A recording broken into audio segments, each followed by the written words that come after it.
Pada video kali ini kami akan menceritakan tentang seorang pria bernama Bapak Ben yang mengambil jalan pintas agar usahanya lancar. Pada waktu itu Bapak Ben berprofesi sebagai nelayan dengan menggunakan perahu kecil. Hasil tangkapan ikan tidak begitu banyak, dan hal tersebut mempengaruhi keadaan ekonomi Bapak Ben. Puncaknya adalah ketika anak-anak Bapak Ben beranjak dewasa atau beranjak besar. Tentu kebutuhan semakin bertambah, sedangkan penghasilan tidak bertambah, malah cenderung menurun. Bahkan tak jarang Bapak Ben tidak mendapatkan ikan sama sekali. Untuk menutupi segala kebutuhan keluarganya, Bapak Ben terpaksa hutang sana-sini, dan hutang tersebut dibayar dengan tutup lubang gali lubang, pinjam uang bayar hutang. Hampir depresi dengan keadaan yang menimpa, Bapak Ben duduk di tepi pantai sembari merenungi nasib yang menimpanya. Tak lama berselang, datang seseorang yang menyapa, "Ben, sedang apa?" Ternyata orang tersebut adalah kawan Bapak Ben. Lagi duduk aja," jawab Bapak Ben. "Udah cerita aja kalau lagi ada masalah," kata kawan Bapak Ben. "Saya tuh pusing," kata Bapak Ben sambil menatap ke arah laut. "Pusing kenapa, Ben?" tanya kawan Bapak Ben. "Masalah ekonomi. Gimana ya biar ekonomi saya membaik? Saya punya hutang di mana-mana dan saya bingung cari uang di mana untuk melunasi hutang-hutang tersebut," jawab Bapak Ben. "Mau dengerin saran saya tidak?" kata kawan Bapak Ben. "Saran apa?" tanya Bapak Ben. "Di daerah Anu terdapat sebuah makam keramat. Coba deh kamu datang ke situ untuk berziarah. Siapa tahu ada jalan," jawab kawan Bapak Ben. Singkat cerita, setelah mendengar saran kawannya, Bapak Ben langsung menuju lokasi yang dimaksud. Sesampainya di sana, Bapak Ben bertemu dengan kuncen makam keramat tersebut.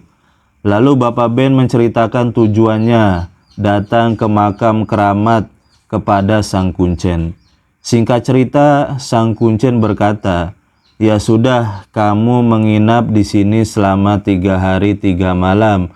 Kemudian baca doa ini dan itu," kata kuncen. Lalu menginaplah Bapak Ben di makam keramat itu. Pada malam pertama, Bapak Ben merasa takut karena mendengar suara yang begitu menyeramkan. Namun karena tekad Bapak Ben kuat, hal tersebut dapat diatasi. Kemudian pada malam kedua, Bapak Ben merasa ada begitu banyak suara orang lalu lalang, tapi tidak ada siapapun kecuali Bapak Ben sendiri. Dan malam kedua pun dapat dilewati dengan mudah. Lalu pada malam ketiga, Bapak Ben merasa seluruh tubuhnya dikerumuni oleh semut, tapi Bapak Ben tidak melihat satupun semut di tubuhnya. Dalam hati Bapak Ben berkata, "Aneh." Dan hal ini berlangsung dari tengah malam hingga menjelang pagi. Dan malam ketiga pun berhasil dilewati oleh Bapak Ben. Selesai melakukan kegiatan tersebut, sang kuncen datang menemui Bapak Ben sembari memberikan sebotol air putih dan berkata, "Siramkan air ini ke perahumu. Mudah-mudahan kamu senantiasa diberikan kelapangan rezeki untuk memenuhi kebutuhanmu." Mendengar ucapan tersebut, Bapak Ben mengucapkan terima kasih kepada sang kuncen dan izin pamit.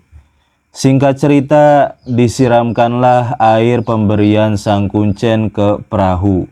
Lambat laun, keadaan ekonomi Bapak Ben membaik hingga dapat membayar hutang-hutangnya. Itulah kisah Bapak Ben terlepas dari ekonomi yang buruk.